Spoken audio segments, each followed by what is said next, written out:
소통과 혁신으로 함께 만들어가는 공정한 복지를 실현하는 경기복지재단의 복지 콜로키움에 참석해 주신 여러분들을 환영합니다. 오늘 복지 콜로키움은 2021년 들어서 처음 진행하는 횟수이고요. 코로나19 상황으로 인해서 부득이하게 온라인으로 진행되는 점을 양해 부탁드리겠습니다. 그리고 오늘 온라인으로 진행되는 행사 과정에서도 저희는 철저하게 코로나 방역 지침을 준수하고 실시하고 있다는 점 미리 말씀드리겠습니다. 안녕하십니까. 경기복지재단 2021년 제1차 복지 콜로키움 사회를 맡은 기획팀 최조순입니다. 네, 그럼 오늘 진행 순서를 간단하게 말씀드리겠습니다. 금일 복지 콜로키움은 경기복지재단 진석범 대표이사님의 인사 말씀을 시작으로 발제자 소개, 강연, 그리고 마지막으로 실시간 채팅방을 이용한 질의사항 응답으로 마무리하도록 하겠습니다. 먼저 경기복지재단 진석범 대표이사님의 콜로키움 인사 말씀이 있겠습니다. 예, 안녕하십니까. 2021년 제1차 복지 콜로키움을 비대면으로 시청해주고 계신 여러분 반갑습니다.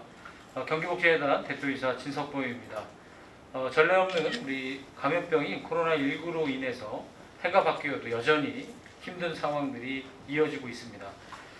작년부터 이 코로나19라는 글로벌 팬데믹을 경험하면서 기후, 또 환경변화, 사회 책임 등 우리에게 당면한 중요한 과제를 다시 한번 깨닫는 계기가 되었습니다. 이에 우리 재단은 불확실성이 높은 상황을 보다 유연하고 능동적으로 대처하고자 ESG와 복지라는 연간 주제를 선정하게 되었습니다. 기업 또는 기업에 대한 투자의 지속 가능성과 사회적 영향을 측정하는 요소를 일컫는 ESG는 더 이상 이윤 추구를 목적으로 하는 사기업에만 적용되는 것이 아니라 우리에게도 아직 생소할 수는 있지만 우리 공공기관에도 적용할 수 있는 그런 상황까지 오게 된 것 같습니다. 유럽 등의 선진국에서는 벌써 2000년대 초중반에서부터 ESG가 중요한 화두가 되었고 더 이상 공공 영역에서도 배제할 수 없는 필수적 패러다임이 되었다라는 점을 우리가 한번 생각해 봐야 될 시점이 된 것 같습니다. 오늘 2021년 제1차 복지 콜로키움의 발제자로 모신 김앤장 법률사무소의 환경 전문 변호사이신 이윤정 변호사님께서는 제8기 지속가능 발전위원회 위원을 역임하시고 현재 환경부 고문 변호사로 활약 중이신 분이십니다. 오늘의 콜로키움을 통해서 앞으로 우리는 공공의 영역에서 나아가 복지 분야에서 기관을 운영하고 업무를 추진하는 데 있어서 눈에 보이지 않는 어떤 가치를 늘 상기하는 것이 좋을지, 그래서 결과적으로는 어떠한 공정한 가치를 창출할 수 있을지 가능성을 얻을 수 있는 기회가 되었으면 합니다. 바쁘신 가운데 시간 내서 시청해 계신 모든 분들께 다시 한번 감사드리고요. 다 함께 힘을 모아 지금의 어려운 시기를 지나 모두가 건강한 모습으로 대면에 만나 뵙기를 기대하겠습니다. 감사합니다. 네, 다음은 복지 콜로키움 강연을 해주실 발제자이신 김앤장 법률사무소의 환경 전문 변호사 이윤정 변호사님을 소개하도록 하겠습니다. 발표에 앞서 먼저 이윤정 변호사님의 양력에 대해서 간단하게 소개드리겠습니다.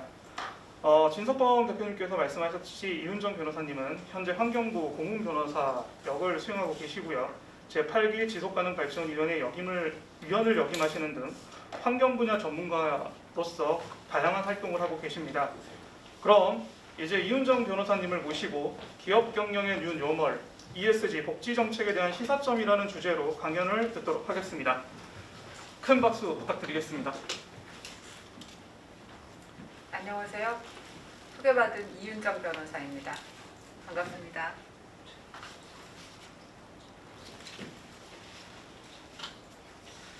네, 오늘 저는 2021년 제1차 복지 콜로키움 강연으로 기업 경영의 뉴 노멀, ESG, 복지 정책에 대한 시사점에 대해서 말씀드리겠습니다. 일단 제목을 보면요. 기업 경영의 뉴 노멀, ESG. 일단 우리 경기복지재단은 비영리 법인입니다만은 일단은 사기업에서 먼저 시작한 기업 경영의 뉴노멀로서의 ESG에 대해서 설명을 드리겠습니다. 그리고 그 후에 그것이 우리와 같은 비영리법인의 경영에 어떻게 영향을 줄 수 있고 또 우리가 어떻게 적용할 수 있는지에 대해서도 잠시 생각을 해보고 더 나아가 우리 복지 정책 전체에 대해서 어떤 시사점을 줄 수 있는지에 대해서도 간단하게 제 소견을 말씀드리겠습니다. 오늘 목차는 제일 먼저 ESG란 무엇인가에 대해서 말씀을 드리겠습니다. 그러니까 ESG의 기본 개념을 제가 좀 말씀드리겠고요. 그리고 두 번째는 ESG는 왜 기업 경영에 중요한가? 이때 기업 경영은 사기업 경영에도 중요하고 우리와 같은 비영리 법인의 기업 경영에도 다 적용이 되는 것입니다. 똑같이 이 왜 중요한가를 말씀드리겠습니다. 그리고 세 번째는 우리가 이미 감히 ESG 시대가 왔다라고 얘기할 수 있다고 저는 생각합니다. 이런 ESG 시대에 우리가 어떤 복지적인 이슈가 있고 이걸 어떻게 바라봐야 되는가에 대해서도 말씀을 드리겠습니다. 먼저 ESG의 기본 개념부터 말씀을 드릴게요. ESG란 환경, 사회, 지배구조 각각 이 세 가지 개념의 앞에 머리 ESG를 딴 것입니다. 그거는 많이 알고 계실 건데요. 그럼 환경, 사회, 지배구조가 왜 중요하고 왜 ESG라고 따로 말을 하느냐? 이거는 투자자가 투자재 대상인 기업을 평가하는 비재무적인 요소로 중요합니다. 제가 비재무적인 요소에 빨간색 글씨 표시했죠. 이게 중요합니다. 그래서 빨간색입니다. 비재무적인 요소. 여기서 핵심적인 이슈는 첫 번째, 이게 투자자라는 겁니다. 정부도 아니고 투자자가 그리고 기업을 평가하는 그리고 비재무적인 요소다. 이 세 가지 단어, 투자자, 평가, 비재무적 요소 이 세 가지를 다 기억해 두십시오. 이게 기업을 평가할 때 종전에는 비재무적인 요소로 평가하지 않았습니다. 어떤 걸로 했을까요? 종전에는 매출, 영업이익 등 재무적인 요소로 평가를 했겠죠.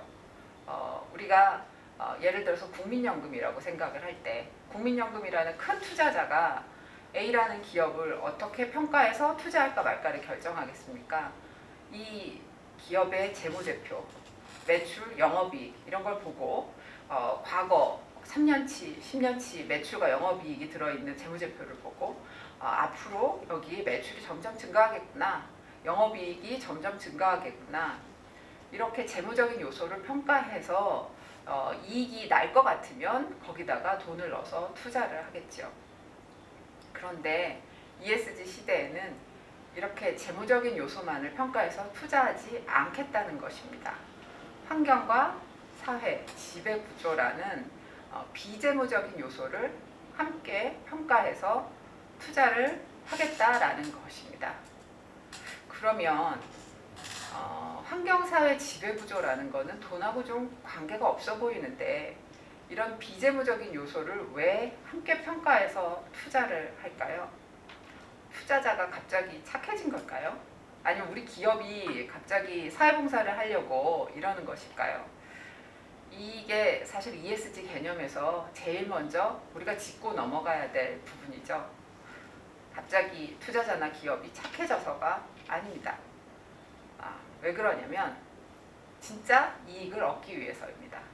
기존의 매출이나 영업이익 등 재무적인 요소만을 평가해서 투자를 해봤더니 뭔가 좀 정확하지 않은 구석이 있구나 하는 거를 알게 된 겁니다.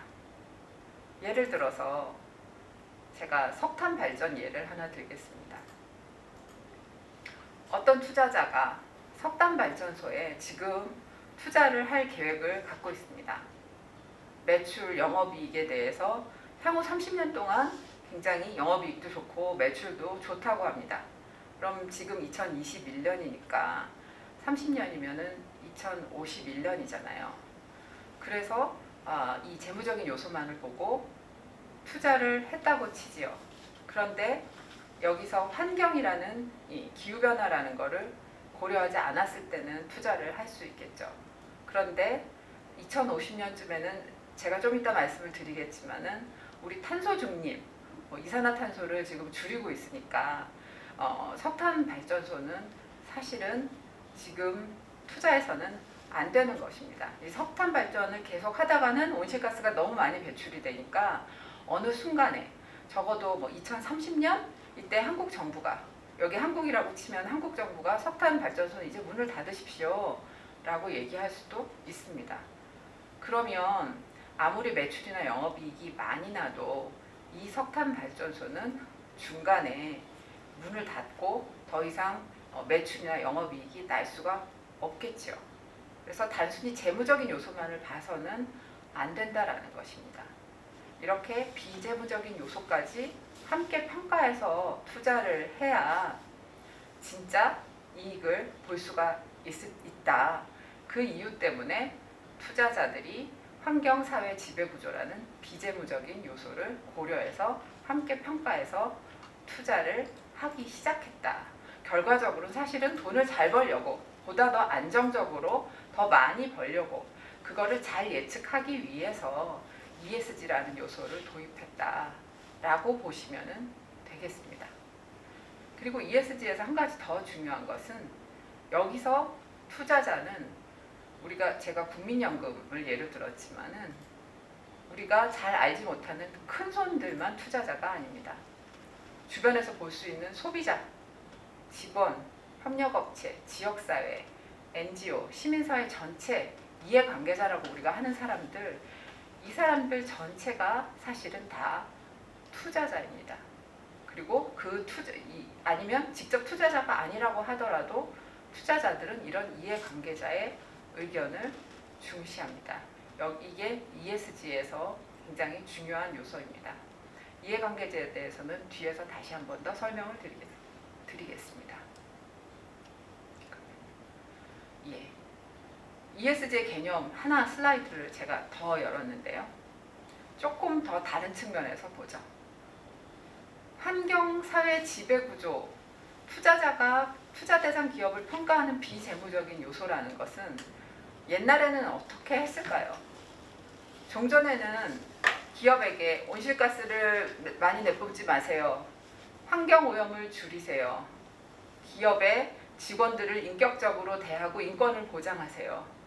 이런 것들은 사실은 투자자나 이해관계자가 얘기한 것이 아니라 각 나라의, 그 나라의 정부에서 기업에게 법이나 규정, 정책 이런 것들로 정부에서 얘기한 것들입니다.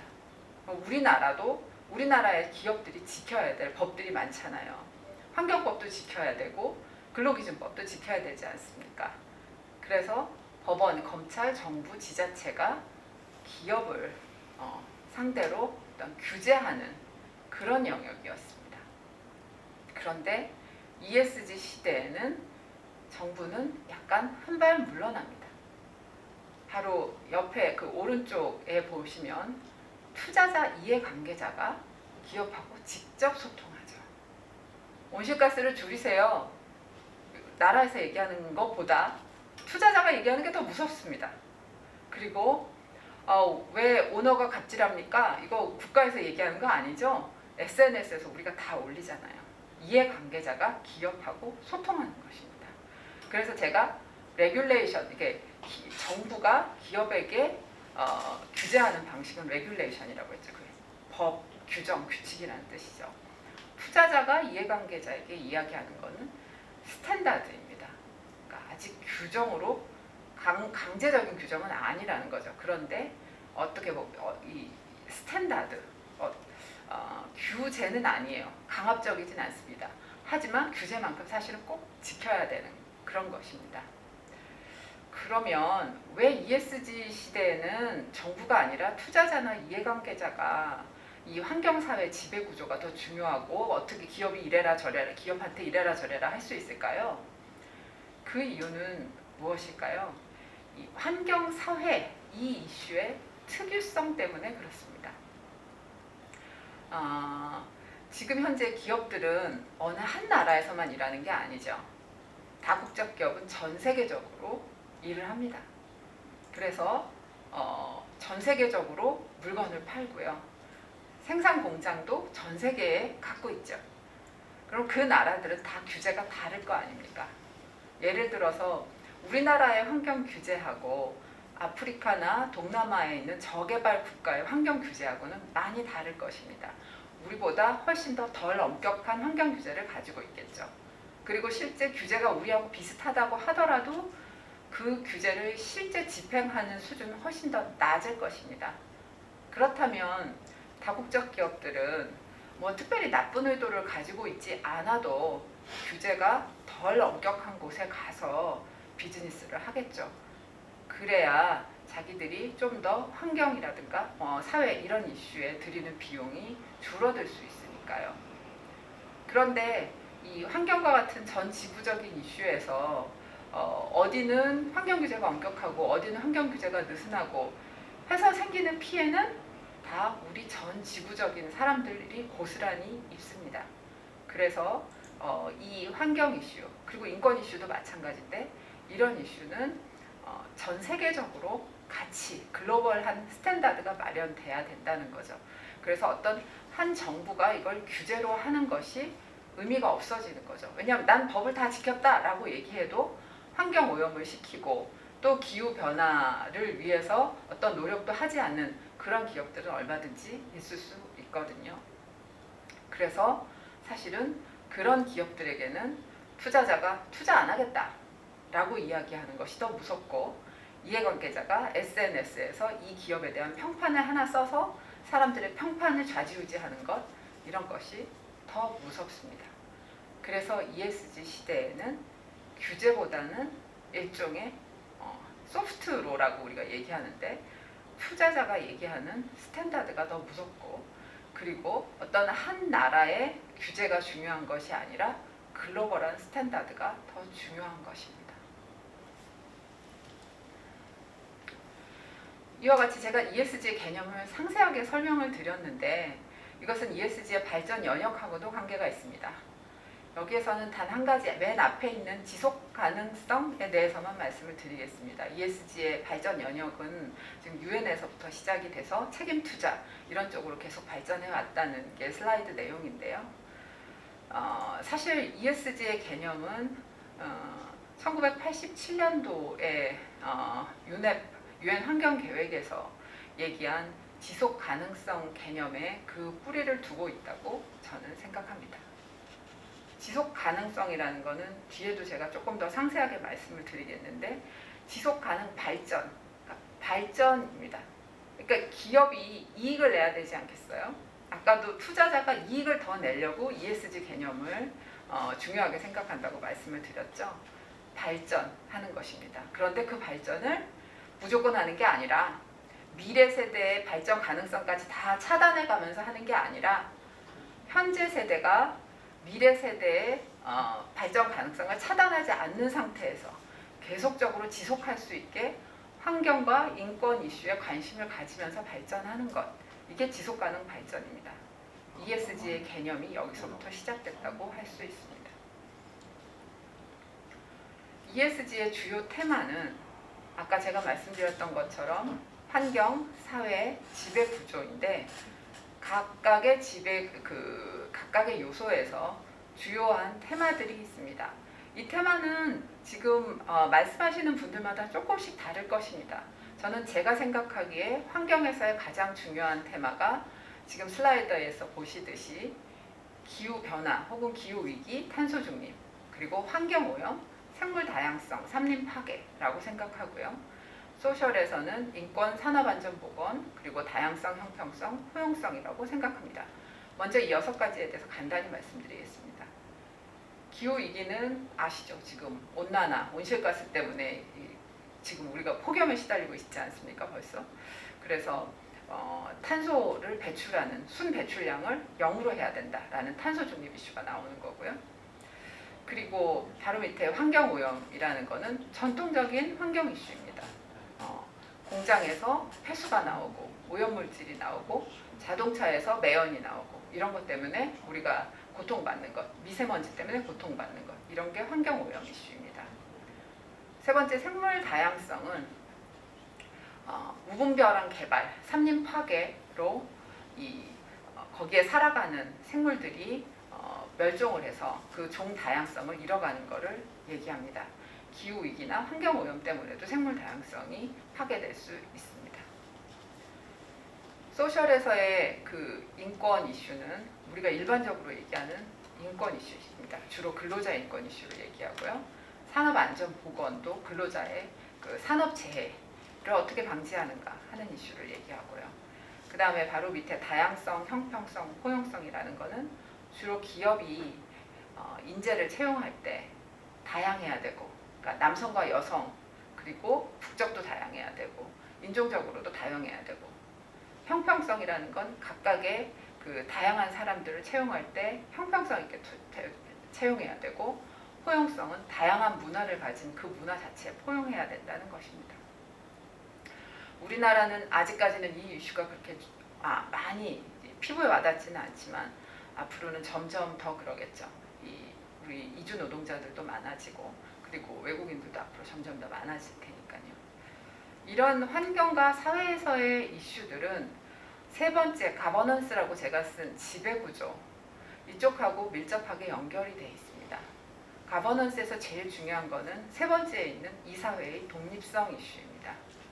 그러니까 이 이사회의 독립성이라는 거는 물론 이 오너로부터의 이사회의 독립성에 방점을 두어서 이야기하기도 하지만 더 ESG에서 중요한 것은 이사회가 독립적으로 환경과 사회 이슈에 대해서 중요하게 이사회에서 결정해야 된다라는 그런 의미에서의 독립성과 투명성.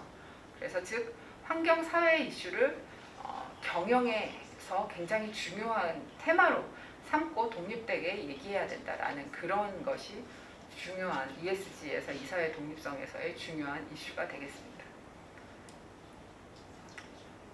제가 아까 방금 말씀드린 그 주요 테마들을 하나씩 또 슬라이드로 보여드리려고 가져왔는데요. 이 부분은 조금 간단히 말씀드릴게요. 기후변화에 대해서는 외국 신문이 작년 4월쯤에 지금 지구가 코로나하고 싸우고 있지만 사실은 더 무서운 기후변화라고 하는 그 다음 상대가 지금 지구를 기다리고 있다라는 만화가 있지요. 그래서 저희가 앞으로 기후변화가 가장 지구한테 큰 도전이 될 것이다 라는 거를 얘기하고 있습니다. 기후변화 이슈는 저희 많이 알고 계실 거니까 일단 조금 넘어가겠습니다. 그 다음 환경에서의 두 번째 이슈, 환경오염이라고 제가 말씀을 드렸었죠. 환경오염은 일반적으로 주로 대부분 기업의 생산활동에서 생깁니다. 물론 우리의 일반적인 활동에서도 생기지만 이런 기업이 원료를 조달하고 생산을 하고 제품을 만들 때 각각 대기를 오염시키고 수질을 오염시키고 토양을 오염시킬 가능성이 있습니다. 이 오염을 그동안 정부가 하나하나 많은 환경법을 만들어서 규제를 해왔습니다. 하지만 ESG 시대에서는 각 기업이 정부가 만든 환경법을 지키는 어떤 좀 소극적으로 얘기하는 거죠. 그런 지키는 데 나아가서 스스로 현재 규제가 되고 있지 않은, 예를 들어 대기오염의 양은 규제가 되는 곳도 있고 되지 않는 곳도 있습니다. 근데 먼저 더 나아가서 대기오염의 양을 자기 스스로 줄이고 사용하는 물의 양도 줄이고 폐기물도 스스로 관리하고 이런 것들이 좀 더 적극적이고 프로액티브한 그런 환경오염 관리가 중요해질 것 같습니다. 생물 다양성과 산림 파괴 이슈인데요. 이거는 우리나라보다는 좀 더 국제적인 이슈입니다. 세 번째 분리 포인트를 보시면 생물 다양성 훼손 방지에 대한 논란이라고 해서 그 예로 가장 대표적인 예로 브라질 아마존의 열대림 파괴를 들고 있습니다. 지금 많이 들어보셨죠? 브라질의 그 아마존 열대림은 지구의 허파다. 그러니까 파괴해서는 안 된다. 지금 나무가 없어지고 숲이 파괴되면 점점 더 기후 변화가 가속화된다. 이런 기사들이나 비판 기사들이 참 많습니다. 그리고 브라질의 그 현재 대통령이 아마존의 열대림을 파괴하고 있다는 그런 전 세계 각국의 비난도 상당히 많습니다. 그런데 이 이슈는 물론 다른 많은 환경 이슈들도 그렇겠지만 양쪽의 측면이 있습니다. 브라질의 아마존 열대림을 보호해서 생물 다양성을 훼손하지 말아야 된다는 것은 맞는 얘기입니다. 그런데 한편으로 아마존 지역에 살고 있는 이 열대림에 살고 있는 주민들의 그 복지, 이분들의 어떤 경제적인 생활 이런 것도 역시 사실은 고려해서 이런 여러 가지 환경 이슈들에 대한 해결 방안이 나와야 될 것 같습니다. 그러니까 개발을 완전히 도외시할 수는 없다는 거죠. 그래서 어떤 분들은 일부 지역에서 고밀도 개발을 하고 나머지는 환경적으로 보전하자 이런 얘기도 합니다. 그래서 생물 다양성 이슈에 대해서 다양한 측면에 우리가 개발과 환경을 어떻게 양쪽을 양립시킬 것인가 하는 것은 여전히 큰 이슈인 것 같습니다. 자, 그 다음은 사회 이슈인데요. 사회에서 제일 먼저 중요한 테마는 제가 인권이라고 했습니다. 그동안의 ESG는 사실은 맨 앞에 E, 환경 이슈가 상당히 중요한 이슈였습니다. 기후변화 때문에요. 그런데 지금 코비드19 이후로는 인권 경영이 어떻게 보면 더 중요한 이슈로 부각되고 있습니다. 왜냐하면 지금 근로조건, 특히 이제 아마존에서 아마존 근로자들의 근로조건을 가지고 영화도 나오고 신문기사도 많이 나오고 우리나라도 비슷한 배달 근로자들의 인권 문제도 상당히 많이 나오고 있지 않습니까? 그래서 이 근로자의 인권에 대해서 기업이 어떻게 대책을 세우는가 이것이 ESG의 상당하게 중요한 이슈가 될 것 같습니다. 산업안전보건 이슈도 인권 이슈의 일부죠. 그래서 지금 현재 아까 제가 ESG는 법 이상의 것이라고 했는데 지금 법도 사실은 ESG 이슈를 계속 따라가고 있습니다. 그 중에 하나가 지금 우리나라에서 산업안전보건법이나 중대재해처벌 등에 관한 법률에서 근로자의 산업재해를 막아보려고 굉장히 규제를 강화하고 있습니다. 그리고 이 슬라이드의 밑에 보시면은 지금 블랙락이라는 전 세계적인 자산 운용사, 굉장히 큰 투자자죠. 여기서 자기가 투자하고 있는 회사에서 근로자의 산업안전보건 리스크 관리 실패를 이유로 거기에 이사회의 이사들의 선임을 반대했다는 그런 얘기가 나옵니다. 유사하게 앞으로 우리나라 기업들에 대해서도 이런 이슈가 생길 수가 있습니다. 그 다음에 이사회 ESG 리스크 관리, 요거는 제가 아까 말씀드린 것처럼 지배 구조에서 제일 중요한 이슈입니다. 이사회가 ESG 리스크를 직접 관리해라. 그러니까 이사회 및 경영진은 독립된 경영진으로서 회사의 ESG 리스크를 직접 들여다보고 관리하고 그리고 자기 회사의 인적 자본 그리고 물적 자본을 ESG 이슈에 써야 된다라는 것입니다. 지금 벌써 우리나라 개정 지배구조 모범 규준 안에 이사회 ESG 리스크 관리가 관리를 해야 된다라고 권고를 하고 있습니다. 제가 아까 테마를 다 살펴봤는데 그럼 정리를 해서 ESG라는 환경, 사회, 지배 구조 이 테마들이 투자자 그리고 투자 대상 기업한테 어떻게 적용되는가를 제가 일종의 도식으로 그린 것입니다. 제일 가운데 투자자가 있죠. 그리고 여러분들이 보시는 쪽에 오른쪽에 투자 대상 기업이 있습니다. 그러니까 투자자가 투자 대상 기업을 평가할 때 ESG라는 비재무적인 요소로 평가를 한다라고 제가 말씀을 드렸죠. 그런데 오른쪽에 보면 하나 더 있죠. ESG 평가사라고. ESG 평가사의 역할은 뭐냐면 투자자가 투자 대상 기업의 ESG 이슈를 평가할 때 전문성도 없고 또 힘들기도 하고 워낙에 많은 기업들이 있으니까 ESG 평가사의 도움을 좀 받습니다. 그래서 ESG 평가사가 하나 더 있는 건데요. 이렇습니다. 아까 제가 말씀드린 환경, 사회, 지배구조 관련된 정보를 투자 대상 기업이 투자자에게 전달을 할 때 투자자에게 직접 전달을 하는 경우도 있지만 대부분 ESG 평가사에 전달을 합니다. 그럼 ESG 평가사에서 이걸 쭉 보고 평가기관에서 그 리뷰를 해서 평가 결과를 제공하는 거죠. 투자자에게. A기업은 1등급, B기업은 2등급 이렇게. 그러면 이 투자자는 그 평가 결과를 보고 투자 대상 기업이 1등급이면 앞으로 계속 투자를 하겠죠.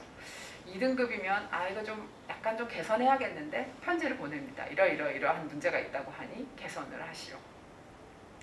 3등급이면 처음엔 개선하라고 하다가 계속 더 올라가지 않고 문제가 있는 것 같다라고 하면 투자를 철회할 수도 있겠죠.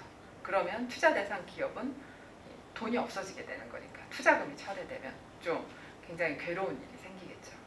이런 식으로 각 주체별로 역할을 하는 것입니다. 그래서 등급을 낮게 받은 저등급 기업 또는 개선 요구를 받은 기업들은 이 투자자들과 ESG 평가사가 요구하는 적절한 대응을 해야 되는 것입니다. 그래서 지금 요즘의 기업들은 어떻게 될까요? ESG 평가를 어떻게 하면 잘 받을 수 있나? 이게 정말 굉장히 중요한 이슈입니다. 제가 ESG의 기본 컨셉을 좀 말씀을 드렸고요. 이제는 ESG는 왜 기업 경영에 필수적인가에 대해서 말씀을 드리겠습니다. 이거는 사기업 경영에 왜 필수적인가에 대해서 제가 일단 말씀을 드릴 텐데 우리 복지재단과 같은 비영리 법인에도 똑같이 적용이 된다고 생각합니다. 제일 먼저 ESG가 필수적인 이유는 첫째, 투자자하고 이해관계자가 이렇게 하라라고 요구하기 때문입니다. 우리를 못 살게 보는 거죠. 기업을 못 살게 이렇게 해라 저렇게 해라 이렇게 하는 거죠. 그 투자자와 이해관계자의 요구가 어떠한 것들이 있는가 제가 좀 도식화해 봤습니다.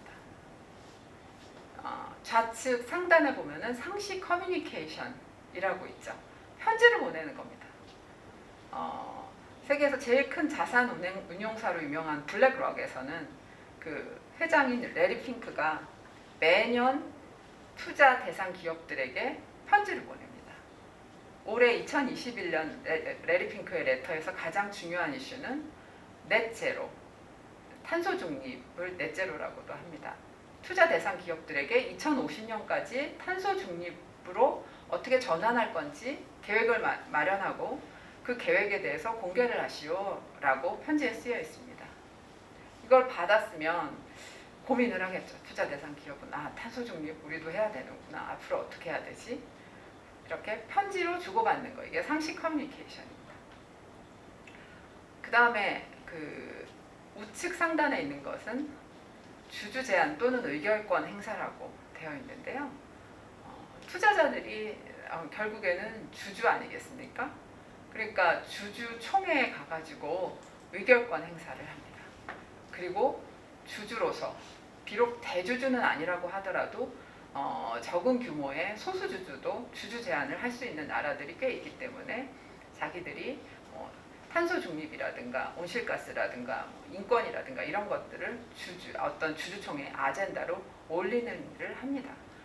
지금 제가 예로 든 Follow This라는 곳은 일종의 NGO인 것 같습니다. 여기 Follow This의 그 홈페이지에 가보면은 쉘이나 토탈이나 BP 같은 이 석유 재벌 그룹의 주식을 우리 같이 사서 주주총회 가서 의결권을 행사하자. 지구를 위해서 의결권을 행사하자. 이렇게 쓰여 있습니다. 좌측 하단은 소송입니다. 투자자들의 소송은 아직 대표적인 거는 없는데 NGO들의 소송은 상당히 많습니다.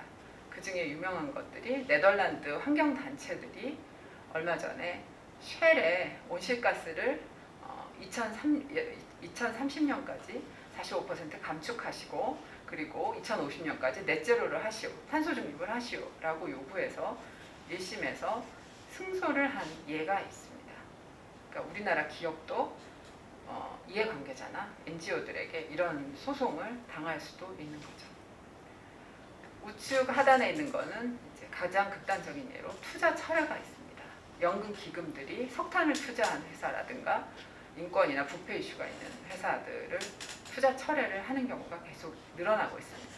그리고 투자 철회를 자기들이 했다고 홈페이지에 게시하고 있는데 한국 기업들도 거기에 포함되어 있는 경우가 있습니다. 이렇게 투자자들이 기업에게 요구하니까 우리가 그 ESG를 신경을 쓸 수밖에 없는 것입니다. 두 번째는 왜 중요하냐면 글로벌 기업들이 저를 제외한 우리 회사 아니면 우리 복지재단, 우리 법인을 제외한 다른 전 세계에 잘 나가는 글로벌 기업들이 지금 다 ESG에 동참했습니다. 그러니까 다른 그 기업들, 큰 기업들이 지금 ESG 이슈 중에서도 지금 가장 앞서서 사람들이 실천하고 있는 게 탄소 중립이거든요. 탄소 중립을 선언하고 있습니다. 탄소 중립이라는 거는 아까 제가 기후변화 이슈에서 간단하게만 말씀을 드렸는데 결과적으로 지금 우리가 온실가스가 너무 많이 배출이 돼가지고 지구가 뜨거워지고 있지 않습니까? 그래서 지금 파리 협정이라고 하는 국제 조약, 국제 협정에서 그리고 또 국제 협정에서 2050년경까지 이 순 배출량, 그러니까 우리가 내뿜는 것만큼 그거를 줄여서 순 배출량을 제로로 만들어야 된다라고 권고를 했고 글로벌 기업들과 각국 정부들이 거기에 맞추어서 지금 탄소 중립을 계속 선언하고 있는 것입니다. 그래서 지금 제가 보여드리는 이 장표는 UN의 그 레이스 투 제로라고 이제 각국의 글로벌 기업들이 다 자기들이 몇 년까지 이 탄소 중립을 하겠다라고 지금 선언을 하고 있는 거죠. 다른 사람들이 다 하니까 지금 우리 회사, 우리 법인도 여기에 대해서 지금 여기에 동참하지 않을 수가 없는 거죠. 곧 물어볼 테니까 투자자들이 우리도 마찬가지로 질문을 당하겠죠.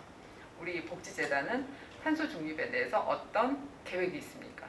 라고 물어볼 때 우리가 대답을 해야 되고 우리 탄소 중립 계획은 이렇습니다. 그럼 몇 년까지 하실 겁니까? 네, 2050년까지 보통 한다는 게 대답입니다. 지금 일본도 선언했고 미국이나 유럽 국가들은 물론이고 중국도 2060년까지 탄소 중립을 한다고 그랬고 한국 정부도 작년 10월 28일 날 대통령께서 탄소 중립을 하겠다라고 선언을 했죠.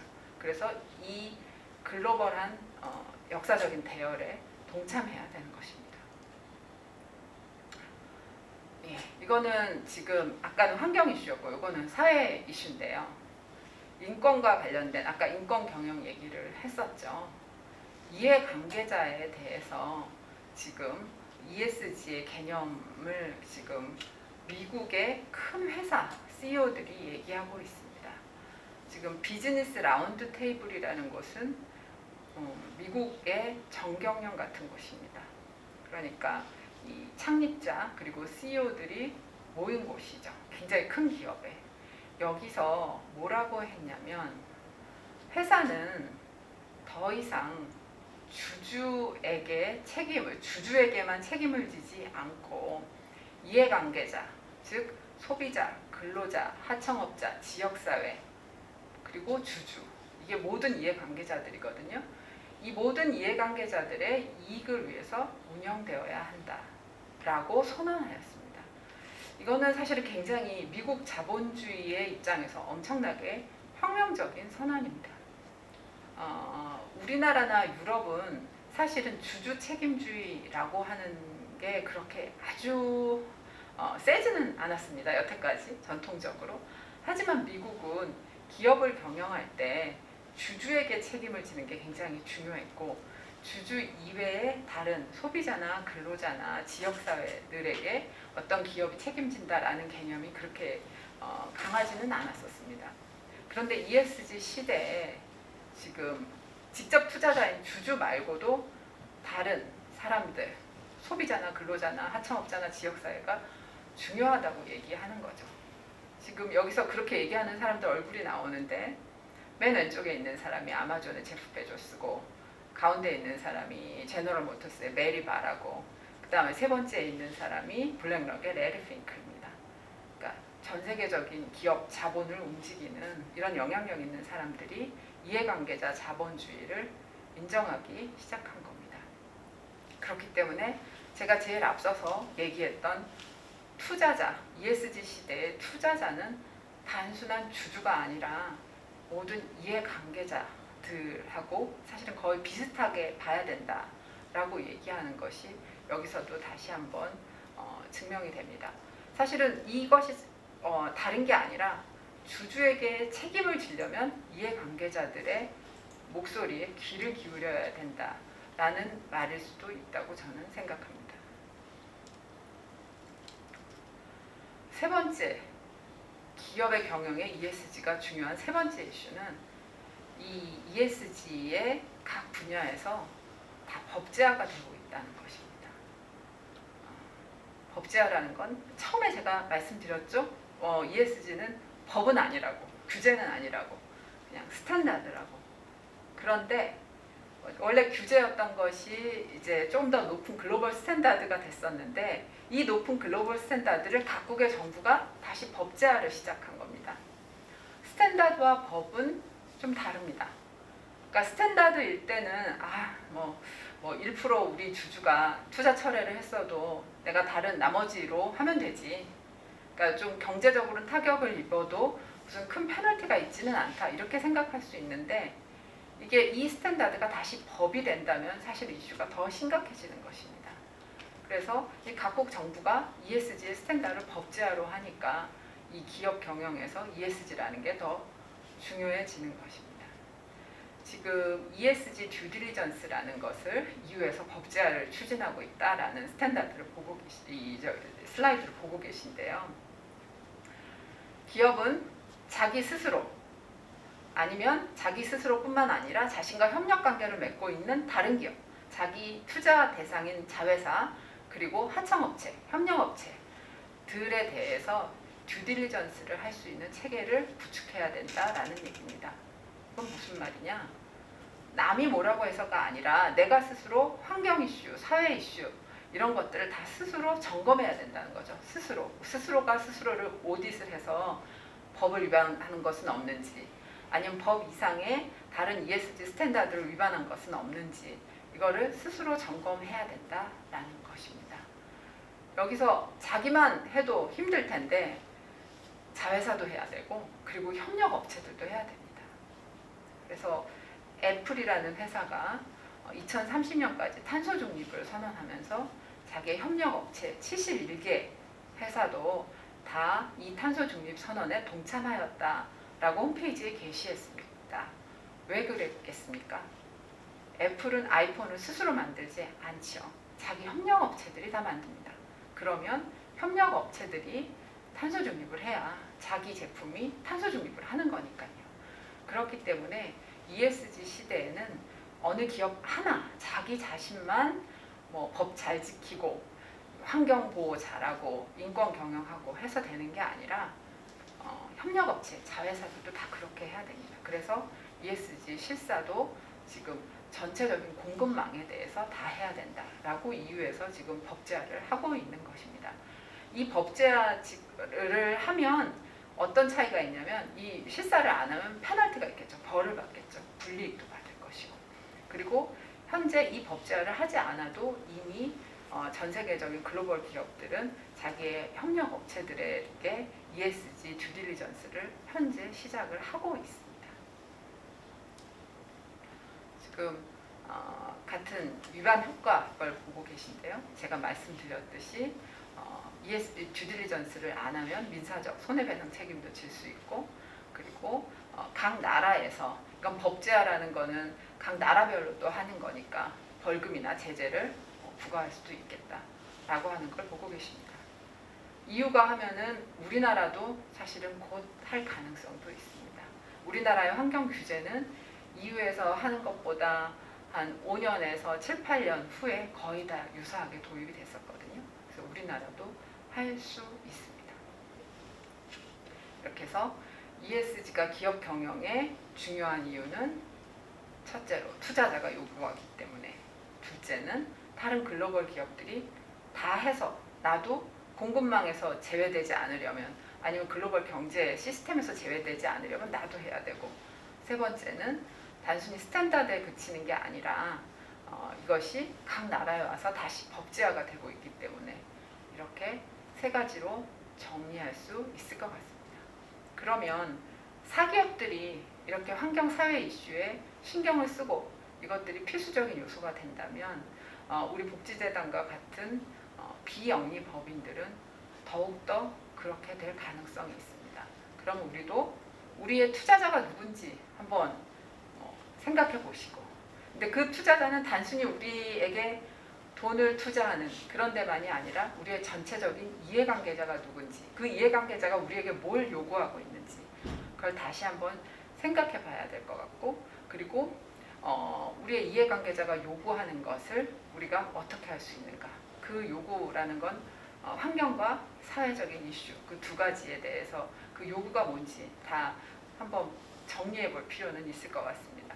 그리고 앞서 나간 사람들은 도대체 뭘 하고 있는지, 글로벌 기업들이 이렇게 하고 있는데 글로벌 기업 말고 공공 영역에서는 어떻게 해야 되는 건지, 그리고 꼭 반드시 공공 영역이 아니라 글로벌 기업들이 이렇게 공적인 이슈들에 발언을 하고 있다면 우리 복지재단에서는 어떻게 해야 되는 건지, 이것도 한번 생각해 볼 필요가 있을 것 같습니다.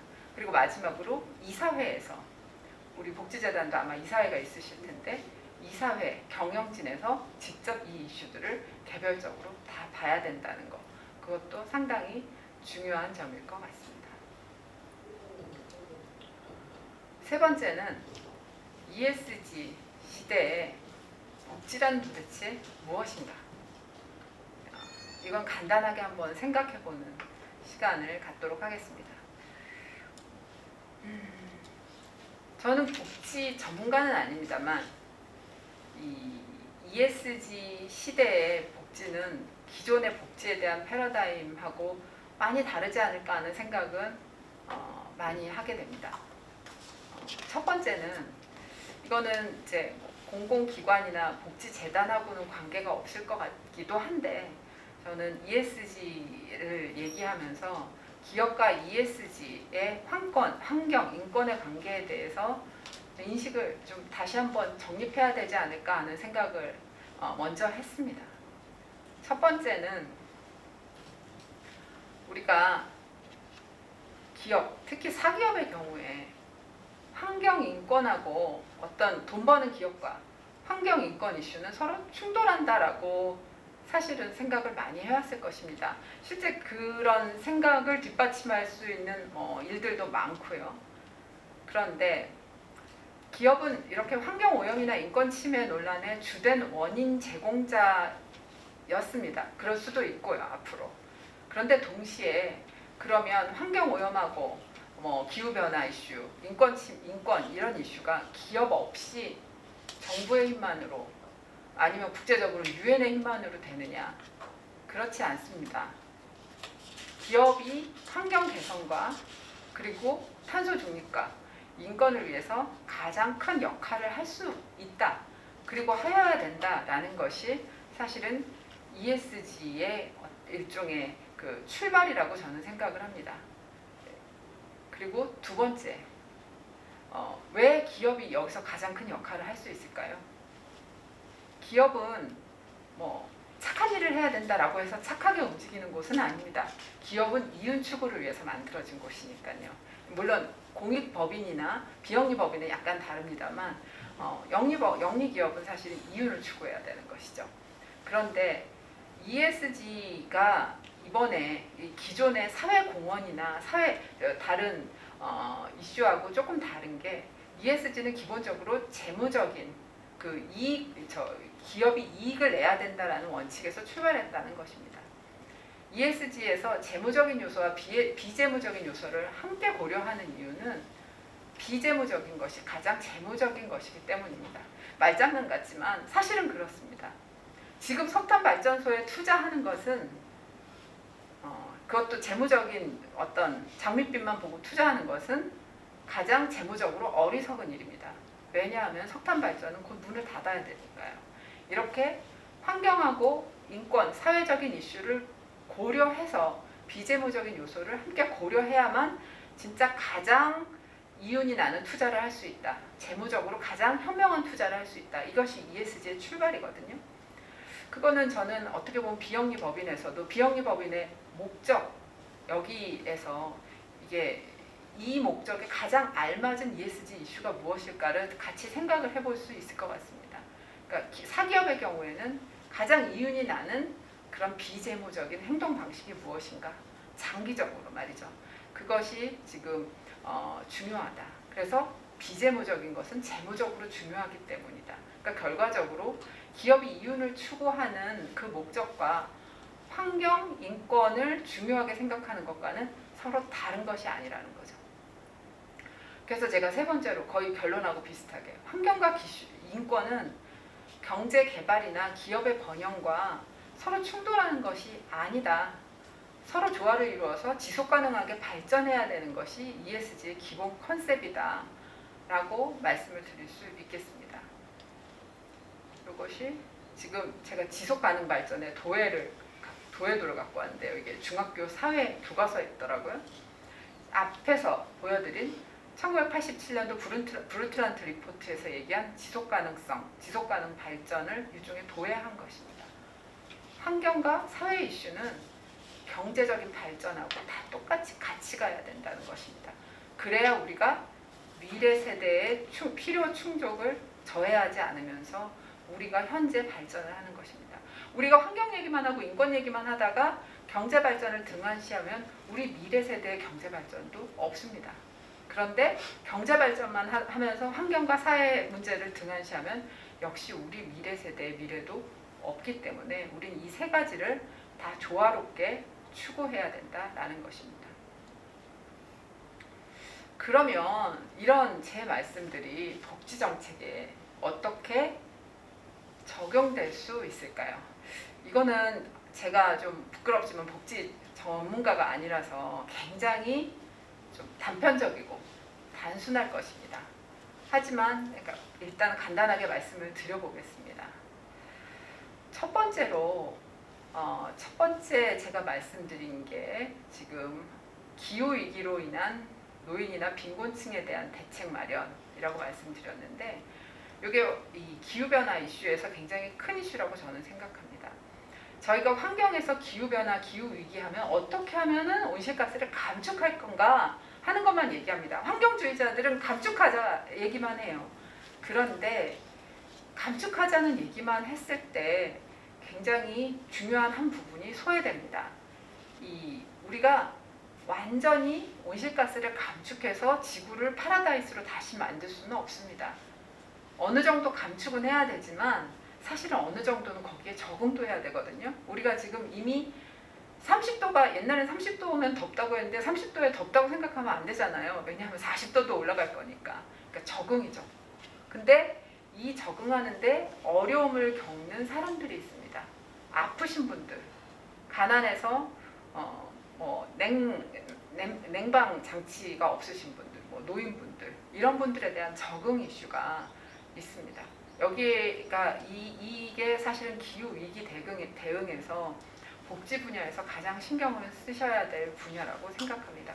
그리고 기후 위기에서 감축만큼 적응도 중요합니다. 우리 모두 적응해야 되고 그리고 적응을 할 수 없는 분들에 대한 복지 정책도 마련해야 됩니다. 두 번째, 연결되는 말인데 우리가 탄소 중립 사회로 전환한다고 얘기합니다. 탄소 중립 사회, 그러니까 2050년까지 우리가 탄소 중립을 하려고 정말 노력을 할 건데 말로만 할 수가 없잖아요. 자동차는 전기차로 바꾸고 그리고 지금 전기는 화력 발전에서 신재생 에너지로 바꾸고 이런 방식으로 전환해야 되지 않습니까? 그리고 대면에서 만나는 건 온라인 비대면으로 할 수도 있고 그리고 은행에 가는 것도 요즘에 은행 거의 안 가잖아요. 다 모바일로 하잖아요. 이런 것들이 다 일종의 전환입니다. 그런데 이 전환을 정의로운 전환, 공정한 전환으로 하자고 하죠. 이 정의로운 전환이 뭐고 공정한 전환이 뭐다. 뭐 이거는 사실은 한 시간 또 다시 말씀을 드려야 되는 거지만 저는 아까 맨 앞에서 지금 기후 적응, 기후 위기로 인한 그 적응 이슈하고 똑같은 컨셉에서 생각해야 된다고 생각합니다. 전환을 할 때 기회를 먼저 잡는 사람과 그 전환에 적응하지 못하는 사람 두 가지 계층이 있습니다. 우리가 빨리 전환하는 것도 중요하지만 빨리 전환하면서 거기에 소외되는 분들, 이분들까지 같이 고려해야 되는 게 공정한 전환, 정의로운 전환이라고 저는 생각합니다. 그러니까 적응하지 못하는 분들에 대한 복지 정책을 마련하는 것도 마찬가지로 정의로운 전환에서 굉장히 중요한 것입니다. 그러니까 환경 이슈가 동시에 인권 이슈가 되는 것입니다. 그리고 세 번째는 계속 같은 맥락에서 말씀을 드리는데 우리가 탄소 중립 사회로 전환하려면 에너지 비용 상승을 어느 정도는 감수해야 될 것입니다. 여기에 대해서도 다양한 논란이 있습니다만 지금 어쨌건 기본적으로 우리가 이렇게 전기를 많이 쓰고 싸게 써서는 이렇게 이 탄소 중립이 이루어지기 어렵다라고 말을 많이 하지 않습니까? 그러면 이 에너지에 대해서 우리가 비용을 많이 내야 되는데 그걸 어떻게 할 것이냐? 에너지 비용을 그러면 아예 전기세를 올리지 말아야 되느냐? 그렇게 생각하는 분들도 있겠죠. 어떤 분은 전기세는 올리되 다만 그 에너지 비용을 감당하지 못하는 분들을 어떤 복지적인 문제로 해결을 하자 이렇게 생각하는 분들도 있을 거고 이런 부분에 대한 정책을 어떻게 할 것인가 그것도 굉장히 중요한 복지 이슈라고 생각합니다. 그리고 제가 거기서 전기차 보조금, 대중교통 이런 문제도 말씀을 드렸는데 이제 전기차로 전환하는 것 이것도 지금 탄소 중립 사회로 전환해서의 상당히 중요한 이슈죠. 하지만 여기에 대해서는 비판이 있습니다. 어차피 전기차는 전기차에 그 배터리가 있는데 그 배터리에 들어가는 에너지는 우리가 화력 발전으로 만들지 않느냐. 그러면 이게 도심의 미세먼지는 해결하지만 사실은 기본적으로 탄소 중립 사회로 가는데 무슨 큰 도움이 되겠느냐. 이렇게 비판하는 분들도 있습니다. 오히려 그 돈으로 이게 전기차로 바꿀 수 있는 형편이 되는 분들을 그러니까 전기차로 바꿀 수 있는 형편이 되는 분들을 더 도와주는 거 아니냐. 오히려 그 돈으로 전기차도 유지하지 못하는 분들이 대중교통을 더 잘 쓸 수 있게 그거는 보조금을 준다 이런 이슈라기보다 대중교통을 더 확충하고 오히려 대중교통을 더 전기차로 만들고 이런 것들이 더 맞지 않겠느냐 이렇게 얘기하는 분들도 많습니다. 그 다음으로는 실업 문제도 복지 이슈의 굉장히 큰 부분이라고 저는 생각합니다. 지금 탄소 중립 사회로 전환될 거기 때문에 좌초자산, 이 좌초자산이라는 거는 탄소 중립 사회로 가면서 더 이상 필요 없어진 자산들입니다. 우리가 그러니까 ESG 시대 이전에 재무적인 눈으로 봤을 때는 진짜 앞으로 이익이 많이 날 것 같아가지고 투자를 많이 했는데 사실은 환경 이슈 때문에 더 이상 쓸 수 없는 자산들, 그러니까 송유관이라든가 석탄 발전소라든가 이런 것들이죠. 근데 그거 말고도 굉장히 많을 겁니다. 기존에 우리가 ESG 시대 이전에 투자를 많이 했던 부분들 그게 다 좌초자산이 돼서 더 이상 쓸모 없어질 거거든요. 그럼 산업 전체가 구조조정이 일어날 텐데 그때 옛날에 ESG 시대 이전에 직업훈련을 받은 분들은 사실 거기서 다 실업자가 될 거 아닙니까? 그때 실업에 어떻게 대응할 것인가? 그 문제도 있습니다. 그러면 우리가 이분들을 그냥 계속 일을 할 수 있게 그냥 보조를 해줄 것인가? 사실 그래가지고는 탄소 중립 사회로 빨리 전환할 수가 없잖아요. 사회는 빨리빨리 전환을 하되 거기에 뒤처진 분들에 대한 대응은 또 따로 세워야 되지 않을까 하는 생각을 합니다. 저는 제 개인적인 생각입니다. 그리고 마지막으로는 이거야말로 가장 논란이 많이 되는 이슈인데 제가 그냥 제 소박한 개인적인 생각을 말씀드리고 싶어서 하나 아젠다로 삼아봤습니다. 육식을 하느냐 채식을 하느냐 사실 육식이 아니죠. 그러니까 채식은 100% 채식이 채식입니다. 그런데 육식은 100% 육식은 아니고 음식 중에 일부 고기가 들어간 것, 그것이 이제 육식이라고 저희가 얘기하죠. 그러니까 고기를 먹어야 되느냐 말아야 되느냐가 굉장히 중요한 환경적인 이슈입니다.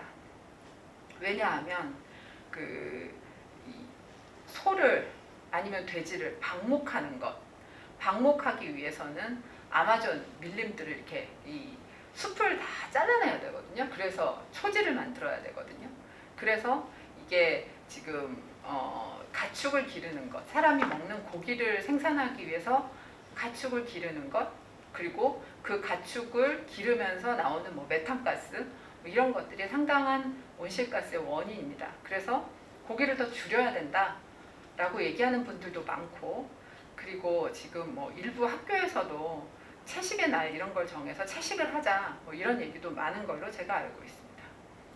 그래서 이게 앞으로 점점 더 이슈가 될 거예요. 왜냐하면은 우리가 탄소 중립을 위해서 우리가 노력할 수 있는 시간이 얼마 안 남았으니까, 점점 더 짧으니까 여기서도 절약하고 저기서도 절약하고 여기서도 에너지 절약하고 하다가 뭐 고기도 이제는 우리가 적게 먹거나 먹지 말자, 벌써 지금 얘기가 나오고 있고 앞으로 점점 더 심해질 것 같아서 일단 이 이슈도 제가 넣어봤는데요.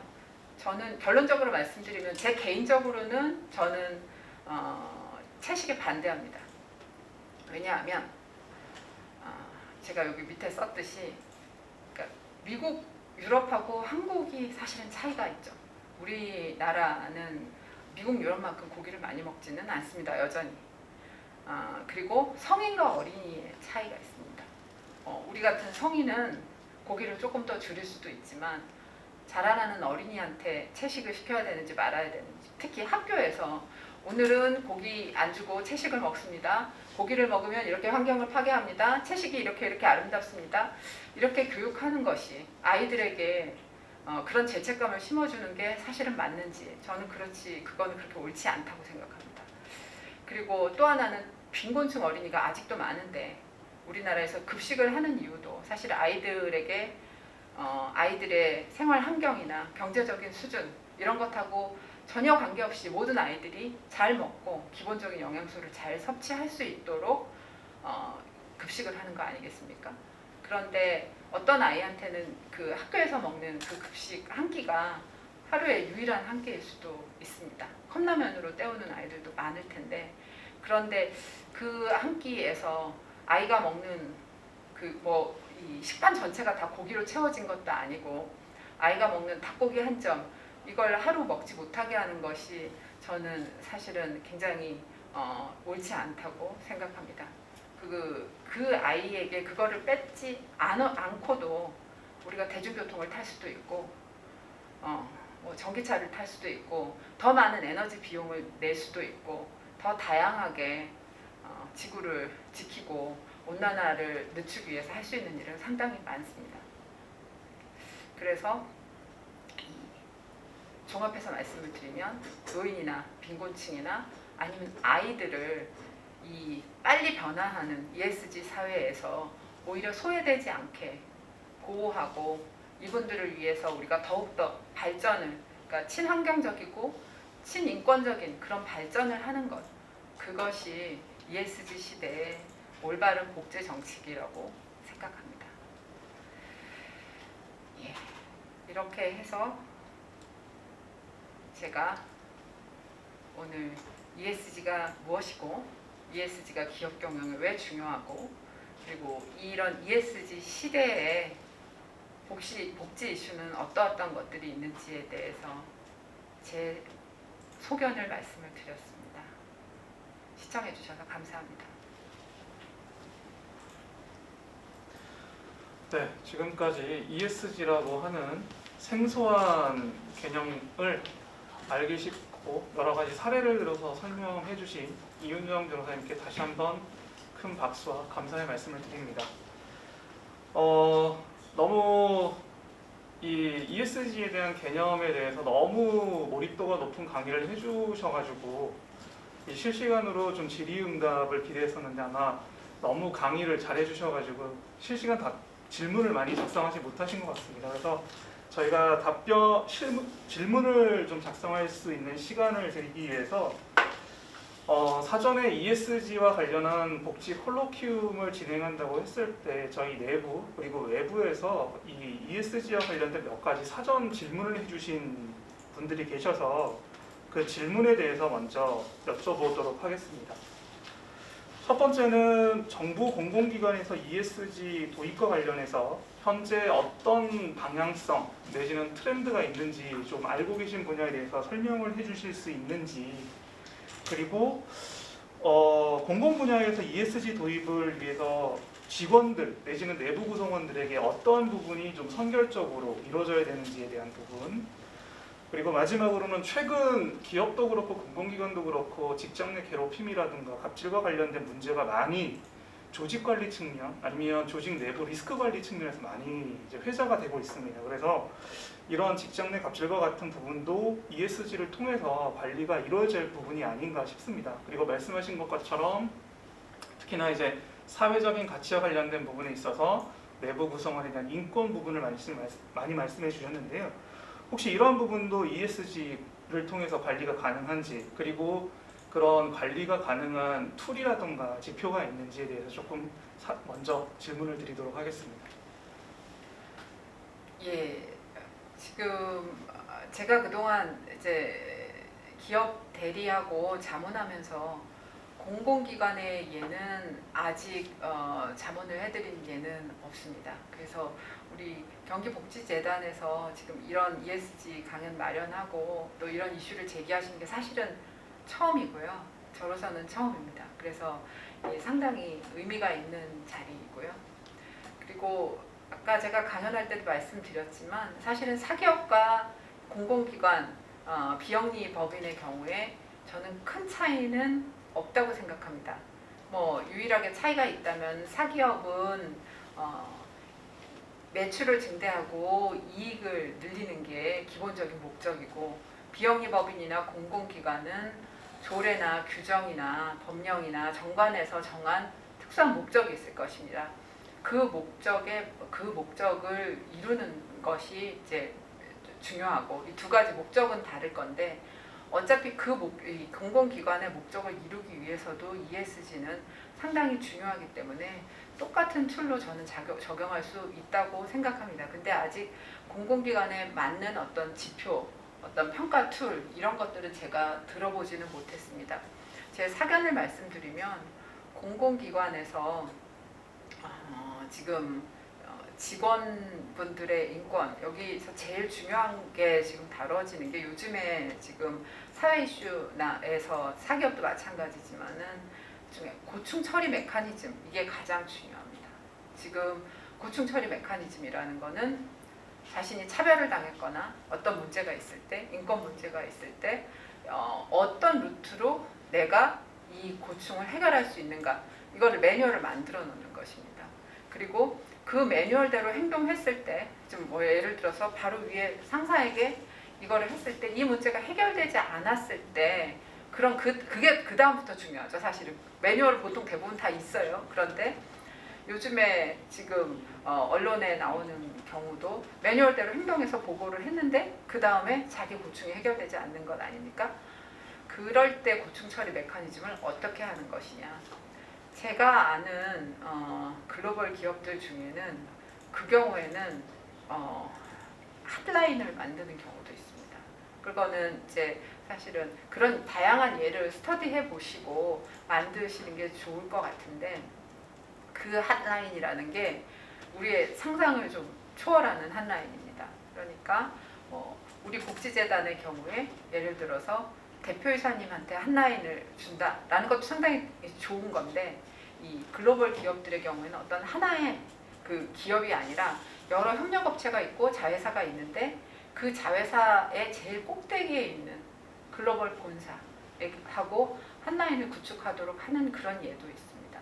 그러면은 이 정말 문제 해결을 하지 않고는 못 뺏기겠죠. 그런 방식으로 고충 처리 시스템을 만든다든지 그런 것들이 저는 좀 우리가 본받아야 되지 않을까 하는 생각이 듭니다. 그래서 사실은 지표라든가 평가 툴이라든가 이런 것들은 평가 기관별로 다를 것이고, 그리고 우리나라에서도 지금 우리 정부에서도 공공기관의 경우에 이러이러하게 평가하겠다라고 평가 툴을 만드실 것입니다만 아직은 제가 아는 바는 없고 제 생각에 이걸 개량하고 평가 툴을 만들기 이전에 이제 사례 스타디를 좀 많이 하는 게 좋지 않을까 하는 생각이 듭니다. 그리고 이제 인권은 그렇고요. 환경 이슈는 이제 공공기관별로 지금 각자 이 온실가스를 줄이기 위해서 어떻게 노력하는가 아마 평가 지표로도 있지 않을까 싶은데요. 그거는 이미 만약에 없다면 곧 생길 겁니다. 그러면 우리가 지금 이러이러한 정책을 써서 온실가스를 얼만큼 줄였다라고 하는 거를 우리가 앞으로 보고해야 될 가능성이 상당히 높아서 그러니까 단순히 이제 뭐 폐기물은 얼만큼 줄이고 우리가 일회용품 얼만큼 줄이고 하는 것들은 이미 하고 계실 것 같고요. 근데 그것이 나중에 온실가스를 줄이는데 얼마의 기여가 있다라는 거는 조금 또 별개의 문제거든요. 그래서 그거는 아마 전문 컨설팅 업체들하고도 얘기를 하실 필요가 있을 것 같고 그래서 탄소 중립에 우리 기관이 얼마나 기여했다라는 것이 나중에는 평가는 상당히 중요하지 않을까 하는 생각이 듭니다. 답변이 되셨는지요? 지금 변호사님께서 사전 질문에 대해서 답변을 하시는 동안 실시간으로 질문들이 많이 올라왔습니다. 네. 그 중에 몇 가지만 좀 선별해서 좀 질문을 드리도록 하겠습니다. 첫 예. 번째는 ESG라고 하는 개념 자체가 어떻게 보면 우리 사회의 전반적인 체계 내지는 시스템을 변화시키는 패러다임 전환이라고도 할 수가 있을 것 같습니다. 그래서 지금 이런 것과 연관지어서 볼 때 복지 역시 좀 보편 복지로서의 전환이 이루어지고 있는 과도기에 있고 그거 역시 복지 영역에서 본다고 하면 패러다임 전환과 같은 맥락이지 않을까 싶습니다. 그래서 변호사님께서 사전에 말씀하셨던 취약계층을 위한 복지, 그러니까 ESG와 관련된 복지 정책에서의 도입과 관련된 부분을 살짝 언급해 주시긴 하셨지만 이런 것과 관련해서 취약계층을 최고점의 고객으로 놓고 봤을 때 이들을 위한 ESG 정책과 관련된 부분은 어떻게 시작하는 게 좋을지 조금 의견이 있으시면 답변 부탁드리겠습니다. 글쎄요. 굉장히 어려운 질문이시대. 제가 복지 전문가가 아니어갖고 어떻게 해야 될지는 저도 잘 모르겠습니다. 근데 이제 그냥 정말 제 보통 한 사람으로서의 제 견해를 말씀을 드려야 되나 싶은데 이제 제가 말씀을 이제 취약계층 이렇게 말씀을 드렸지만 어떤 기준이 있고 어떤 분들이 취약계층인지 이거는 사실은 참 어려운 문제인 것 같습니다. 그래서 이게 복지를 하는 분들이 하나하나 선별적인 복지가 굉장히 어렵다고 하시잖아요. 그래서 저는 어떤 분한테는 뭘 어떻게 드리고 이런 것이 중요한 것 같지는 않고요. 뭔가 시스템을 구축할 수 있는 방법이 있지 않을까 하는 그런 생각을 해봤습니다. 그러니까 예를 들어서 왜 그렇게 생각을 하게 됐냐면 우리가 탄소 중립을 위해서 에너지 전환을 할 때 이제 에너지 전환을 곧 해야 된다고 하고 앞으로 지금도 하고 있다고 하지만 제일 중요한 거는 사실은 전환과 동시에 적응하는 것인데 그런 에너지 사용을 사실 지금 우리도 이렇게 전기 이렇게 많이 쓰고 있는데 많이 줄여야 되거든요. 그러려면 에너지 값이 올라가야 될 거고 그리고 사실 우리는 굉장히 비싼 에너지를 싸게 쓰고 있는 것입니다. 그럼 에너지 값을 올리는데 그 정부가 맨날 고민하실 거 아닙니까? 그러면 냉방도 못하고 이런 사람들이 도대체 있을 텐데 그건 어떻게 하나? 근데 제가 이제 취약계층을 위한 어떤 에너지 이런 얘기를 한 거는 사실은 솔직히 말씀드려서 에너지 전환을 하지 못하도록 지금 하면 안 된다라는 게 사실 더 방점입니다. 그러니까 지금 우리가 탄소 중립으로 탄소 중립 사회로 전환하려면 앞으로 나가야 되잖아요. 나아가지 못하게 하는 일은 없어야 되니까 나가는 시스템을 일단 먼저 만들고 그러면 거기서 이 냉방이나 이런 것들이나 아니면 다른 문제들이 있을 때 그거를 어떻게 해야 되는가? 저는 그거를 개인적으로 소득 얼마 이하인 분들 아니면은 이런 걸로 할 수 있는 건지 아니면 그게 아니라 어떤 또 다른 시스템이 있는 건지 그거는 솔직히 잘 모르겠습니다. 제가 복지 전문가가 아니라. 그런데 머릿속으로 드는 거는 뭔가 그것도 역시 시스템으로 만들어 놔야지 누구 하나 개별적으로 뭐 소득 이하는 어떻게 하고 이런 거는 혹시 아니지 않을까 하는 생각이 듭니다. 죄송합니다. 제 답이 조금 부족해서. 근데 어떤 게 있을까요? 고민이네요. 뭐 에너지 바우처, 에너지 쿠폰 이런 얘기도 좀 많이 하시는 것 같고 또 다른 앞으로도 계속 많이 좀 고민하고 발전해야 되는 분야가 아닐까 하는 생각이 듭니다. 아니면은 아이들 무상급식처럼 어떻게 보면 어떤 한 정말 필수적인 분야는 거의 이렇게 이 에너지 자체를 이 부분은 굉장히 줄이고 그 어떤 아주 극히 필수적인 분야가 아닌 분야는 에너지 값을 좀 많이 올리고 이런 시스템 자체로 바꾸는 게 사실 제일 낫지 않나 저는 그렇게 생각합니다. 예를 들어서 뭐 우리나라가 조금 뭐 지금 우리가 정말 잘 사는 나라가 됐지만 좀 살기 힘든 게 이 사람들하고 얘기를 하다 보면 생필품이 너무 비싼 것 같아요. 그러니까 쌀, 야채, 고기 이런 게 비싸잖아요. 근데 뭐 저기 그 유럽이나 조금 더 우리보다 더 복지가 잘 돼 있는 나라들은 레스토랑에 가서 먹는 건 정말 비싸지만 스스로 자기가 자기 노동력으로 해먹는 그런 것들은 다 싸다고 하지 않습니까? 그러면 그렇게 우리도 실제 정말 필수적인 분야의 에너지는 싸게 공급을 하고 그건 그 사람이 부자건 가난하던 뭐 뭐든지 간에 그러니까 지금 이런 폭염에서는 어떤 냉방 비용 이런 거는 제 생각에 필수가 돼야 되지 않을까 싶고 그러니까 에너지도 아마 그런 게 아닐까 싶어요. 근데 없어도 되는 곳 그러니까 우리 샤넬백은 없어도 살잖아요. 그러니까 샤넬백은 500만 원이 아니라 5천만 원, 5억이어도 괜찮은 거죠. 그거는 진짜 살만한 사람들만 사라고 그런 방식으로 에너지도 저는 좀 바꿔야 되는 건 아닐까 하는 그런 생각이 듭니다. 네, 감사합니다. 아무래도 최저 삶을 보장할 수 있는 이 여러 가지의 기본 요소에 대한 충족은 필수적으로 하되 개인 선호에 따른 기호와 관련된 부분에 있어서는 조금 다른 형태로서의 충족할 수 있는 시스템을 말씀하신 것 같습니다. 네. 그리고 이런 부분은 저희가 고민할 때 향후 변호사님께서도 좀 자문을 해주실 수 있는 부분이 있다면 함께 고민해보는 것도 방법이지 않을까 싶습니다. 알겠습니다. 제 능력권 같이 해보겠습니다. 그리고 다른 질문을 또 주셨는데요. 네. 국가의 입장에서 본다 그러면 성장률이라고 하는 것이 아무래도 가장 중요한 요소로 작용을 하고 있지 않습니까? 그래서 포기할 수 없는데 ESG에 투입되는 비용은 성장률에 직접적으로 기여하는 부분이 적다고 보여지는 부분도 있다고 생각하시는 분들이 꽤 있는 것 같습니다. 그래서 변호사님 입장에서 성장률과 ESG 둘 중에 어떤 분야에 좀 중점을 주고 봐야 되는지 국가 관점에서는 어떤 부분에도 방점을 두고 진행을 해야 되고 종국에는 두 개의 지점을 균형을 맞추는 것이 필요하겠습니다만 일단은 파이를 먼저 키울 것이냐 아니면 분배 원칙과 기준에서 골고루 환경적인 요소로 고려할 거냐의 문제가 아닌가 싶습니다. 이 부분에 대해서 조금 답변 부탁드리겠습니다. 정말 어려운 말씀인데요. 저는 우리나라는 지금 만약에 그러니까 궁극적으로는 개발, 성장과 환경 인권을 같이 가야 된다는 건 다 동의하시잖아요. 우리나라는 그러면 어떻게 해야 되느냐? 지금 만약에 둘 중에 하나를 더 골라라 라고 하면 사실 환경 인권에 조금 더 방점을 둬야 되는 상태가 아닌가 싶습니다. 지금 우리나라는 이미 그렇게 된 것 같고요. 제가 아까 발표할 때 브라질 얘기도 했습니다만은, 그러니까 브라질이나 동남아시아는 사실은 더 극단적으로 말하면 산림 개발도 해야 되고 석탄 발전도 해야 되는 것이 아닌가 하는 생각도 듭니다. 왜냐하면 그곳은 그러지 않으면 오히려 환경이 더 파괴되고 인권이 더 무시가 될 수가 있거든요.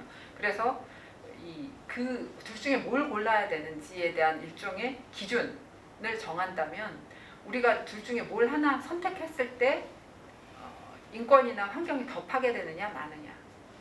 그러니까 정말 우리가 아니라 이제 정말 저개발 국가는 당장에 개발을 해야 이 사람들의 인권과 전체적인 환경이 더 개선이 될 겁니다. 그러면 개발의 선택을 먼저 해야 되고요. 우리나라는 지금 환경 이슈하고 인권 이슈에 조금 더 방점을 더 두어야, 그러니까 장기적으로는 지금 우리가 당장의 성장률에 조금 이슈가 있다고 하더라도 뭐 이렇게 말씀드리는 것도 상당히 조심스럽기는 합니다만은 환경하고 인권 이슈에 조금 더 관심을 둬야 장기적인 지표가 오히려 더 나아질 수도 있지 않을까 하는 생각이 듭니다. 그런데 그것도 이게 딱 일률적으로 제가 말씀드리기는 조금 어려운 게 아까 제가 육식 채식 문제 얘기했잖아요. 그것도 경우에 따라 사실은 조금 달라요. 그래서 이게 환경, 사회, 인권 이런 게 중요하다라고 했을 때도 저는 너무 극단으로 가는 것에는 반대합니다. 그 목적이 무엇이냐? 그게 그 목적을 예를 들어서 지구를 위한 것이냐, 인간을 위한 것이냐, 약간 좀 뜬금없는 말씀인 것 같지만 저는 환경 전문 변호사 환경 일을 23년 했고 앞으로도 계속 할 텐데 저는 지구를 위해서 환경 일을 하는 게 아니라 우리 나라를 위해서, 우리 인간을 위해서 환경 일을 합니다. 만약에 그런 것이라면 환경 인권이 먼저여야 됩니다. 개발보다. 그런데 조금 더 나아가서 이 좀 뭐랄까 인간 중심의 그런 것이 아닌 환경 이슈로 가는 거는 저는 좀 반대합니다. 그래서 우리가 같이 잘 사는 것을 목표로 했을 때 환경과 사회 이슈가 조금 더 방점이 되어야 되지 않나 하는 생각을 하고 있습니다. 답변이 되셨나요? 시간이 얼마 남지 않아서 두 가지만 간단하게 더 여쭤보도록 예. 하겠습니다. 첫 번째는 이 ESG라고 하는 개념이 대두되면서 민간 공동뿐만 아니라 최근에는 사회적 경제 조직, 그러니까 사회적 기업으로 대표되고 있는 사회적 경제 조직에서의 ESG 적용 방안과 관련된 고민들이 많이 있는 것 같습니다. 그래서 과연 사회적 경제와 ESG를 어떻게 연결하는 것이 필요한지, 혹시 연결 가능한 접점은 어떤 부분에서 찾을 수 있는지 조금 여쭤보도록 하겠습니다.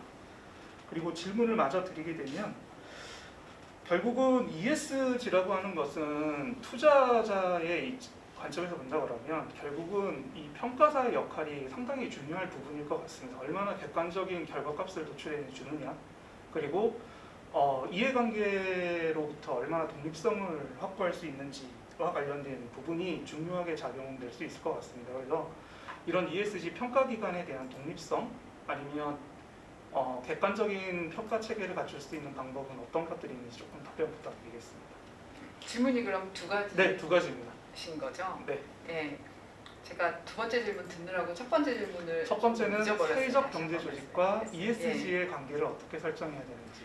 사회적 경제 조직이라는 거는 우리가 지금 요즘에 사회적 기업이라고 지금 정부에서도 지원하고 지금 많이 생기는 그런 사회적인 기업만을 말씀하시는 건가요? 네, 맞습니다. 예. 일단 기본적으로 사회적인 경제 조직이라는 것은 이제 제 개인적인 생각입니다만은 이제 ESG라는 것은 ESG의 머리를 염두에 두고 사실 사회적인 조직이라는 게 사회적 경제 조직이라는 게 생겨난 건데 일종의 어떻게 보면은 NGO하고 일반 우리가 크게 보는 사기업 간의 약간의 중간 정도다라고 저는 그냥 러프하게 그냥 굉장히 좁은 소견이라만 이렇게 생각을 합니다. 그런데 저는 ESG가 사회적인 경제 조직이라든가 이런 거하고는 사실은 약간 좀 다르다고 생각하는 사람입니다. 왜냐하면은 사회적인 경제 조직에서 방점이 이제 사회적 이런 데 만약에 둔다면 이제 사기업의 가장 기본적인 어떤 이익, 매출 이런 거하고는 조금 약간 그 관계가 없지 않나 하는 생각이 들고요. 근데 그렇지 않고 사회적인 기업이 하나의 기업으로 이 ESG를 실천하면서 하나 잘 커간다면 그 진정한 ESG 기업이 되겠죠. 그런데 이럴 수는 있을 것 같아요. 그러니까 대기업들이 그리고 글로벌 기업들이 ESG 이슈에 점점 더 관심을 갖고 이게 장기적으로 자기 회사가 정말 커나가는 데 도움이 된다라고 생각하면 사회적 기업들하고의 일종의 전략적 제휴 이런 것들을 좀 많이 할 겁니다. 예를 들어서 제가 아는 어떤 기업도 지금 페트병을 가지고 옷을 만드는 일을 하고 계시거든요. 그러니까 이 회사는 사회적 기업이 아니라 굉장히 우리나라의 큰 그 패션 기업이에요. 그런데 이분이 필요하신 게 그 페트병을 모아가지고 씻고 분류하고 공급하는 그런 회사가 필요하단 말이에요. 그러면 그런 회사를 스스로 자회사를 만들어갖고 투자하실 수도 있을 것이고 사회적인 기업하고 일종의 전략적인 제휴를 맺으실 수도 있겠죠. 그런 전략적인 제휴의 측면에서 사회적 기업이 역할을 할 수는 있다고 생각합니다.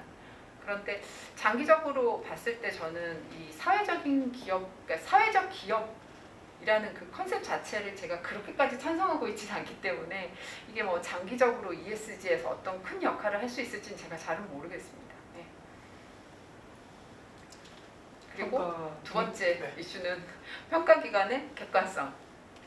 평가기관이 정말 많은데요. 이 평가기관의 객관성을 어떻게 담보할 것인가. 지금 각국 정부가 여기에 대해서 고민을 많이 하고 있는 것 같습니다. EU도 그렇고 우리나라도 그렇고 그래서 평가 지표를 지금 산업부에서도 KESG 평가 지표라고 해서 만들고 계시고요. 그래서 일종의 가이드라인, 이게 어떤 강행 규정이 아니라 가이드라인으로 삼아서 평가기관의 평가 지표를 좀 더 객관화하는 데 도움을 주겠다라고 얘기를 하시니까 각국 정부에서 점점 더 평가기관의 어떤 객관성이나 지표의 합리성 이런 것들에 관여를 많이 할 것 같아요. 그럼으로써 이게 점점 더 개선이 되는 게 있을 거고요. 저는 두 번째로 사실 보다 더 중요한 건 시장의 평가라고 생각합니다. ESG가 점점 법제화됨으로써 지금 기업들에게 이거 내가 피해갈 수가 없는 거구나 하는 생각이 드는 거는 있어요. 하지만 ESG는 제가 맨 앞에 굉장히 오랜 시간 제가 설명을 드렸듯이 ESG는 그냥 스탠다드입니다. 시장에서 이해관계자들이 얘기하는 것이기 때문에 평가사의 평가도 만약에 객관성을 결여했다면 그건 이해관계자들이 보고 판단할 것입니다. 물론 거기서 이해관계자들이 오도되는 경우도 있겠지만 그거 역시 계속적인 어떤 시장의 평가 아니면 여론들의 평가 이런 걸로 제 생각에는 객관성 아니면 신뢰성 이런 것들이 담보될 것 같다고 생각합니다. 어떤 한 정부에서 이러한 것이 객관적이야, 여기는 객관적이야, 여기는 아니야 이렇게 얘기할 수도 없고 그거는 좀 어려운 문제라고 생각해요. 결과적으로는 결과를 보면 알겠죠. 어떤 회사에 대해서 어떤 평가사가 A를 주고 어떤 평가사는 D를 줬는데 근데 장기적으로 봤을 때 어떤 투자자가 더 투자를 많이 하고 어떤 이해관계자가 이 회사에 대해서 환경사회적인 측면에서 더 높게 평가하는지 이거를 보면은 점점 더 어떤 평가사는 그 평가의 객관성을 담보하지 못해서 없어지고 어떤 평가사는 평가의 객관성을 점점 더 인정받고 그러지 않을까 생각합니다. 이것 역시 개인적인 소견입니다. 네, 감사합니다. 이 밖에도 지금 질문을 한 15가지 정도 올려주셨는데 시간 관계상 다 질의를 못 드리고 그런 점 질의하신 분들께 양해 말씀 부탁드리겠습니다. 네, 이상으로 지금까지 유익한 강연과 다양한 질문에 대해서 성심성의껏 답변해 주신 변호사님께 감사드리면서 이상 질의 답변 시간을 마치도록 하겠습니다. 다시 한번 수고해 주신 이윤정 변호사님께 큰 박수 마음으로라도 부탁드리겠습니다. 감사합니다. 네, 오늘 경기복지재단 제1차 복지 콜로키움을 계기로 우리가 경기도에 더 나은 환경을 고민해보고 조직 관리 측면에서 ESG라고 하는 개념을 어떻게 도입할지에 대한 고민을 할 수 있는 단초가 되었으면 좋겠습니다. 이상으로 제1차 복지 콜로키움을 마치도록 하겠습니다.